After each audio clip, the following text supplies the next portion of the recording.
MCB on করলাম। MCB on করার পরে আমরা আরসিসিবি অন করলাম। আর একটা একটা সুইচ অন করে দেখব। এই আমাদের একটা জ্বললো, এই একটা, এই একটা, এই আবার অফ করে দেখাচ্ছি, এই এই এই। বিসমিল্লাহির রহমানির রহিম। আমি মোহাম্মদ কামরুল হাসান মামুন, হাউস ওয়ারিংয়ের একজন ছাত্র, লার্নিং ইঞ্জিনিয়ারের একজন নিয়মিত ছাত্র। তা আমরা এখন দেখব এসডিবি বোর্ড এবং সুইচ বোর্ডের ওয়ারিং। তো এসডিবি বোর্ড এবং সুইচ বোর্ডের ওয়ারিং করতে হলে প্রথমে আমাদেরকে পোল থেকে এনার্জি মিটারে ফেজ নিউট্রাল ইন করতে হবে। ফেজ নিউট্রাল ইন করার পরে এনার্জি মিটার থেকে আউটপুট ফেজ নিউট্রাল এমসিবিতে ফেজ নিউট্রাল ইন করতে হবে। এমসিবির phase neutral output phase neutral আরসিসিবিতে ইনপুটে ইন করতে হবে। আরসিসিবি থেকে নিউট্রালটাকে বের করে নিউট্রাল বাস বারে দিয়ে দেব এবং ফেজটাকে বের করে সিঙ্গেল পোল এমসিবিতে দিয়ে দেব, ইনপুট করব।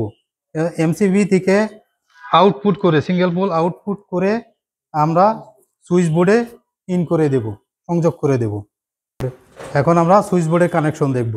তো সুইচ বোর্ডের কানেকশনের ক্ষেত্রে সিঙ্গেল পোল এমসিবি থেকে আমরা ফেজ তারটা সরাসরি আমরা সুইচ বোর্ডে নিয়ে আসব। সুইচ বোর্ডে সুইচে ইন করব। সুইচের আউটপুট থেকে আমরা ফেজ বের করে লোডে দেব এবং নিউট্রাল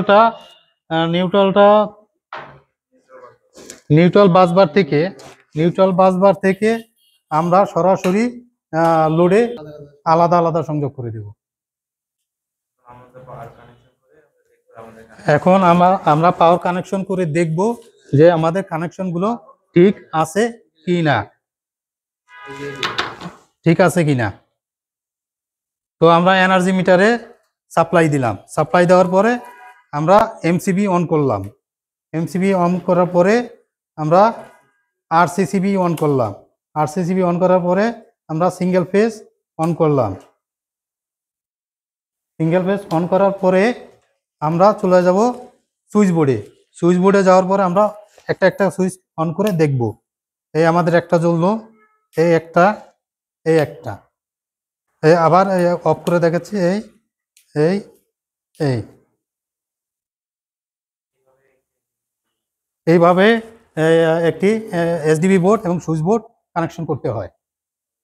সবাইকে ধন্যবাদ। আসসালামু আলাইকুম।